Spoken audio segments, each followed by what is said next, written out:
Welcome guys to this YouTube channel the math science tutor. आज की इस video में हम बात करेंगे कि परिमेय संख्या किसे कहते हैं। गाइस, ये बात करने के से पहले कि परिमेय संख्या किसे कहते हैं, हम समझ लेते हैं कि पूर्णांक क्या होते हैं।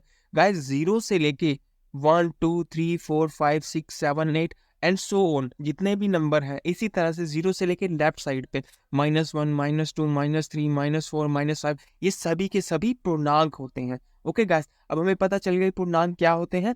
जीरो से लेकर 1 2 3 4 5 6 7 8 एंड सो ऑन, और जीरो से लेफ्ट साइड पे यानी माइनस वाले सारे के सारे जो नंबर्स हैं, -1 -2 -3 -4 -5, ये सारे के सारे पूर्णांक के अंदर आते हैं। अब आगे बात करते हैं हम परिमेय संख्या की।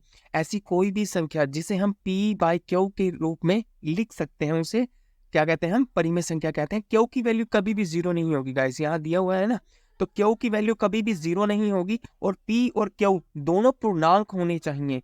परिमेय संख्या के अंदर p और q पूर्णांक होंगे, ये दोनों के दोनों p भी और q भी पूर्णांक होंगे, और q की वैल्यू कभी भी जीरो नहीं होगी, उसे परिमेय संख्या कहते हैं।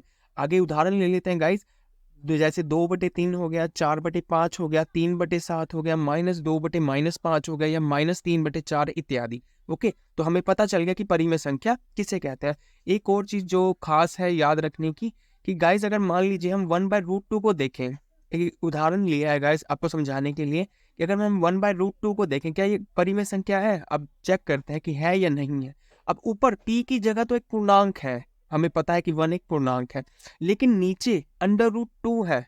ओके, तो ये पूर्णांक नहीं है, यानी कि ये जो संख्या है वो परिमेय संख्या नहीं होगी, क्योंकि ऊपर भी पूर्णांक होना चाहिए था और नीचे भी पूर्णांक होना चाहिए था, बट ऊपर तो पूर्णांक है, नीचे पूर्णांक नहीं है, इसलिए 1/√2 जो है वो एक परिमेय संख्या नहीं है। तो इस तरह से हमने समझ में आया गाइस कि परिमेय संख्या किसे कहते हैं। If you like the video, please hit the like button and do subscribe this channel. Thank you very much guys.